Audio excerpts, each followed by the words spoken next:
एवं वैरागियों की देखभाल में दक्ष थे। मोहन उनके संपर्क में बहुत रहा, उनके साथ गोचरी की सेवा भी करता।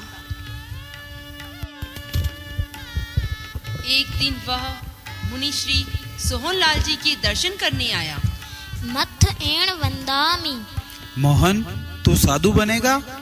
महाराज, मैं साधु तो नहीं, अच्छा श्रावक अवश्य बनूंगा और धर्म संघ की सेवा करूंगा। श्रावक बनना अच्छी बात है, किंतु साधु बनना तो सौभाग्य की बात है। बिना चरित्र मोहनीय कर्म के सयोपक्षम के दीक्षा की भावना भी पैदा नहीं होती। फिर एक बार कोई शुद्ध साधुपन पालन कर ले तो 15 भवों के अंदर अंदर मोक्ष चला जाता है। लेकिन अभी तक साधु बनने की भावना नहीं है। तू सोचना क्यों संसार के दलदल में फंस रहा है। जन्म मरण के चक्र को तोड़ और साधना के मार्ग पर आगे बढ़। तहत चिंतन करूंगा। इस तरह चिंतन करते करते वैराग्य का बीज अंकुरित हो गया और धीरे धीरे संतों की प्रेरणा से वैराग्य भाव प्रवर्तमान होने लगा। एक दिन जीवन में ऐसा आया कि संकल्प का दिया जगमगा उठा। वह दिन था विक्रम संवत 2030 भाद्रव शुक्ला षष्ठी का अष्टमाचार्य कालुगणी का महाप्रयाण दिवस। उस दिन मुनि श्री सुमेरमल जी ने प्रेरणा देते हुए मोहन से कहा, मोहन, आज तुम्हें एक निर्णय कर लेना चाहिए कि गृहस्थ में रहना है या साधु बनना है। तहत एक कालुगणी की माला फेर लेना। तहत मुनि श्री के निर्देशानुसार मोहन गदैया जी के नोहरे में एकांत स्थान में जाकर बैठता है। सर्वप्रथम कालुगणी की माला फेरता है। ओम ह्रीं कालुगणी गुरुवे नमः। ओम ह्रीं कालुगणी गुरुवे नमः। ओम ह्रीं कालुगणी गुरुवे नमः। मोहन चिंतन मुद्रा में बैठा है और सोच रहा है। मेरे सामने दो मार्ग हैं, एक साधुत्व का और दूसरा गृहस्थ का। साधु मार्ग में सर्दी, गर्मी, भूख, प्यास, केशलोचन, पाद विहार आदि कष्ट हो सकते हैं। दूसरी ओर गृहस्थ जीवन में भी अनेक चिंताएं आदमी को सताती हैं, जैसे व्यापार में घाटा लग जाना, संतान का अनुकूल न होना, पति या पत्नी का वियोग आदि अनेक कष्ट हैं। जब दोनों ओर कष्ट हैं तो मुझे कौन सा मार्ग स्वीकार करना चाहिए? अरे, कष्ट तो दोनों तरफ हैं। जहाँ साधु जीवन के कष्ट मुझे मोक्ष की ओर ले जाने वाले होंगे, वहीं गृहस्थ जीवन के कष्ट मुझे अधोगति की ओर ले जा सकते हैं। यदि मैं जागरूकता पूर्वक संयम का पालन करूंगा तो मुझे 15 भवों में मुक्ति मिल जाएगी। चिंतन की पवित्र धारा ने मोहन के जीवन को बदल दिया एवं साधु बनने के लिए कृत संकल्प बना दिया। वहीं बैठे बैठे जीवन पर्यंत के लिए एक संकल्प किया। मैं आजीवन शादी नहीं करूंगा, त्याग है। यह मोहन के जीवन का टर्निंग पॉइंट था। बहुत चिंतन पूर्वक अपने जीवन का सर्वाधिक महत्वपूर्ण निर्णय किया कि मुझे साधु बनना है। परंतु तेरा पंथ की दीक्षा मात्र स्वयं की इच्छा से ही नहीं हो सकती, परिवार की स्वीकृति भी आवश्यक है। मोहन ने दीक्षा प्राप्ति का प्रयास प्रारंभ किया। पिता श्री झूमरमल जी दुग्गड़ का तो स्वर्गवास हो चुका था। मोहन ने माँ से कहा, माँ, मुझे दीक्षा लेनी है, इसलिए आपकी आज्ञा चाहिए। बेटा, दीक्षा ऐसे ही नहीं आती। दीक्षा लेना तो खांडे की धार पर चलना है, फिर तू तो बहुत छोटा है। मैंने निर्णय कर लिया है, कुछ भी हो जाए मुझे दीक्षा लेनी है। बस आप तो मुझे अनुमति दे दीजिए। तुम्हारी बात ठीक है, किंतु मैं इस बारे में कुछ नहीं कहूँगी। सुजानमल कहेगा वही होगा। उस समय सुजानमल जी दुग्गड़ परिवार के मुखिया थे। परिवार में उनका अच्छा अनुशासन था। वे जोहराट गए हुए थे। मोहन ने एक लंबा चौड़ा पत्र लिखा जिसमें दीक्षा की अनुमति मांगी गई थी। प्रत्युत्तर में आया कि अभी दीक्षा के बारे में कुछ नहीं कह सकता, सरदार शहर आने पर ही बात हो सकेगी। मार्गशीर्ष महीने में भी सरदार शहर आए। भाई जी प्रणाम। मोहन कैसे हो? ठीक है, मेरी दीक्षा लेने की इच्छा है। आप मुझे दीक्षा की आज्ञा दे दीजिए। कोई दीक्षा की आज्ञा नहीं मिलेगी। दीक्षा कोई बच्चों का खेल है। सुजानमल के साफ इनकार करने पर मोहन सोचने लगा, अब क्या करूं जिससे शीघ्र आज्ञा प्राप्त हो। ऐसे तो आज्ञा देंगे नहीं, कुछ न कुछ तो करना पड़ेगा। क्यों नहीं 3 द्रव्यों से अधिक खाने का त्याग कर दूं। कई दिनों तक 3 द्रव्यों का त्याग चला, किंतु आज्ञा नहीं मिली। तब एक दिन साहस बटोरकर भाई जी के पास आए। भाई जी क्यों दीक्षा लेने में अंतराय डाल रहे हैं? आज्ञा दे दीजिए। आज्ञा नहीं मिलेगी। यदि आप मुझे दीक्षा की स्वीकृति नहीं देंगे तो मैं आपके घर पर नहीं रहूंगा। घर से बाहर जाने पर भी तो तुझे दीक्षा मिलेगी नहीं। कोई बात नहीं। फिर तू खाना कहाँ खाएगा? मैं घर घर मांग कर भोजन लाऊंगा, किंतु अपने घर पे नहीं रहूंगा। यह कहकर मोहन घर से चला गया।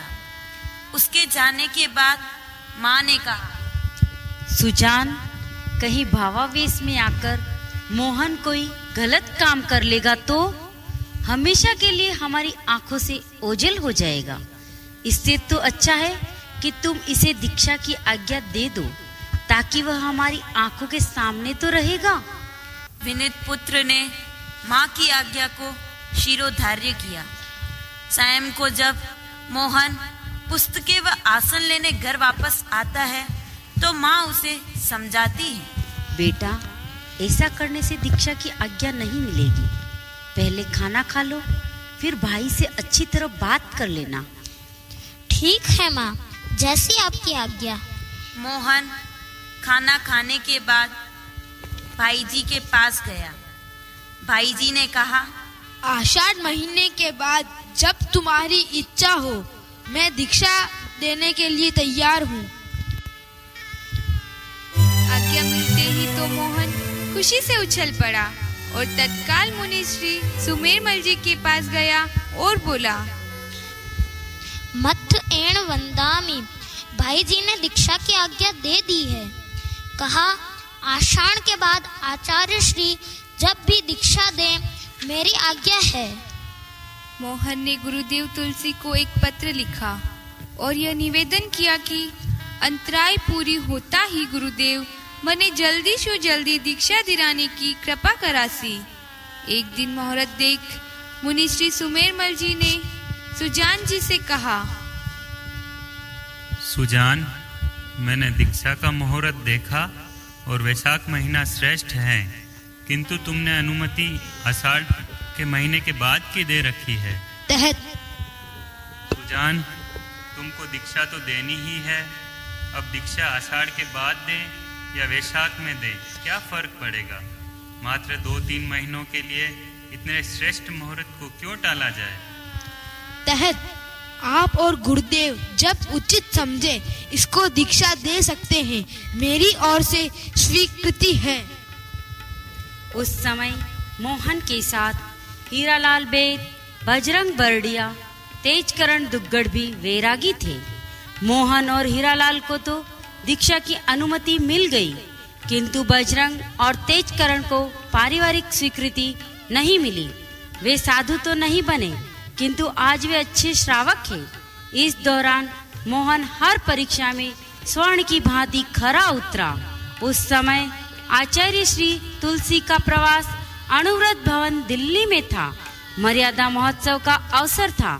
मोहन अपने परिवार के साथ गुरु दर्शन के लिए दिल्ली पहुंचा।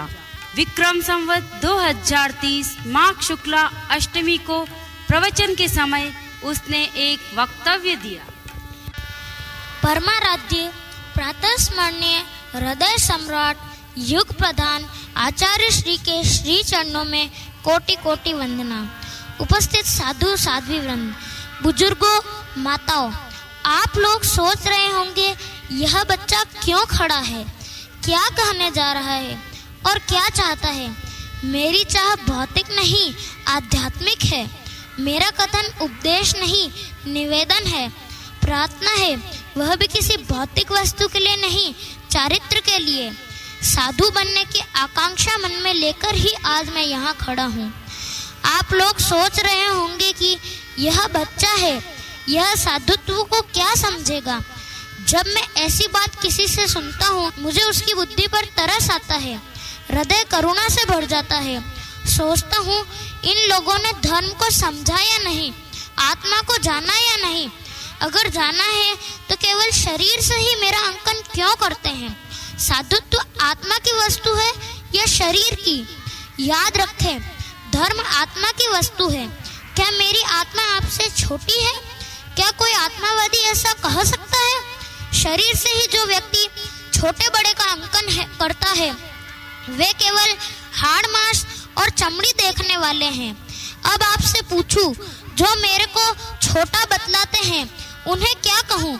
आप सोचते होंगे यह साधुत्व के नियम कैसे निभाएगा।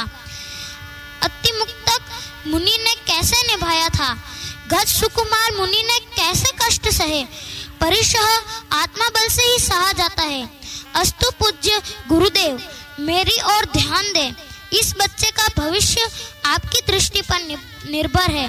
कृपा करके प्रतिक्रमण सीखने का आदेश तो अभी फरमाएं। गुरुदेव ने प्रवचन के दौरान एक प्रश्न पूछा। बताओ वैरागी जी, आश्रव किसे कहते हैं? कर्मों के आने के द्वार को आश्रव कहते हैं। प्रवचन संपन्नता के बाद गुरुदेव अनुव्रत भवन में पधार रहे थे। पहली मंजिल की सीढ़ियों के बीच पूज्य प्रवर कुछ क्षण रुके और बोले, मोहन, भावना दृढ़ है? तहत गुरुदेव। आप लोगों की भी अनुमति है? तहत गुरुदेव। तो ठीक है मोहन, साधु प्रतिक्रमण सीखो। श्री तुलसी की जय हो। श्री तुलसी की जय हो। मोहन का रोम रोम खिल उठा। वह अपने परिवार के साथ पुनः सरदार शहर आ गया। प्रतिक्रमण आदेश के बाद पूज्य गुरुदेव ने चिंतन किया कि दीक्षा कहाँ हो, दिल्ली में या सरदार शहर में। उन दिनों ट्रेनों की हड़ताल चल रही थी और मोहन की अवस्था भी छोटी थी। मात्र 12 वर्ष के बालक की दीक्षा दिल्ली शहर में होना आलोचना का विषय बन सकता था। मोहन के परिवार की भी यही इच्छा थी कि दीक्षा सरदार शहर में ही हो। सब बातों को ध्यान में रखते हुए आचार्य प्रवर ने फरमाया, अभी कुछ दिन पहले सरदार सर के 2 मुमुक्षुओं को साधु प्रतिक्रमण सीखने का आदेश दिया। अब चिंतन के बाद ही यह निर्णय लिया है कि दोनों की दीक्षा विक्रम संवत 2031 वैशाख शुक्ला चतुर्दशी को शिष्य मुनि सुमेर सरदार सर में देगा। विक्रम संवत 2031 वैशाख शुक्ला चतुर्दशी 5 मई 1974 का सुप्रभात मोहन के लिए सौभाग्य की सौगात लेकर आया। वह प्रातः 4 बजे ही मुनि श्री के चरणों में पहुंच गया। मोहन, आज इतनी जल्दी आ गया? तहत महाराज, आज तो मेरे लिए स्वर्णिम सूर्य उदय हुआ है। मैं बहुत सौभाग्यशाली हूँ कि मुझे आपके कर कमलों से दीक्षित होने का अवसर मिलेगा। गदैया जी का नोरा, हजारों लोगों की उपस्थिति, लंबे व भव्य जुलूस के साथ दोनों वैरागी संवसरण में पहुंच रहे हैं। बहिनें गीत गा रही है। संसार लागे खारो, वैराग लागे प्यारो, ई छोटे से वैरागी ने तो संयम लागे प्यारो, ई छोटे से वैरागी ने तो संयम लागे प्यारो।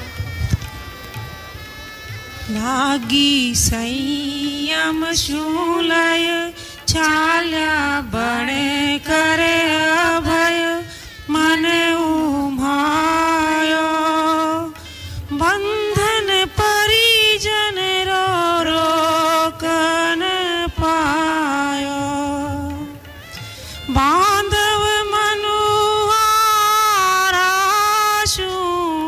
रिझावे, बहना नेना नीर बहावे। काका बाबा रो प्रेम कर दे ही बड़े नेम, असरन आयो बंधन परिजन रो रोकन पायो। लागी संयम शू